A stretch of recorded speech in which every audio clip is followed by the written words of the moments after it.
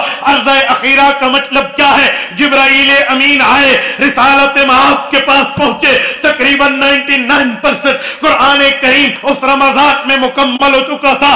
اللہ کے رسول کو کہا، اے اللہ کے رسول آپ مجھے کلام خدا سنائیں، میں آپ کو کلام خدا سناؤں گا۔ آج تک میری ڈیوٹی رہی، میری ذمہ داری رہی، میری جاب رہی، اللہ سے کلام لے لوں، آپ کو کلام دے دوں، اللہ سے قرآن لے لوں، آپ پہ قرآن اتار دوں۔ آج عرضہ خیرہ ہے، آپ بھی پڑھیے، میں بھی پڑھتا ہوں۔ منسوخ آیات کو چھوڑ کے ناسخ آیات جو ہم میں موجود ہیں ان کی تلاوت ہوئی، صحابہ کرام نے یاد کیا، حضور پاک نے صحابہ کو پڑھایا۔ استقرأ القرآن من اربعین، امام احمد نے مسند احمد میں ذکر کیا ہے، حضور پاک نے ابی بن کعب کے لیے فرمایا یہ قرآن کا ماہر، حضرت عبداللہ ابن مسعود کے لیے فرمایا یہ قرآن کا ماہر۔ اس طرح جملہ صحابہ کرام کو جن کو رسول اللہ نے چاہا اپنے دور میں قرآن کا ماہر، قرآن کا ایکسپرٹ قرار دیا۔ حضور پاک علیہ السلام جب دنیا سے گئے، یمامہ کی جنگ ہوئی، 1200 صحابہ ختم نبوت کی جنگ پہ ذبح ہوئے ہیں۔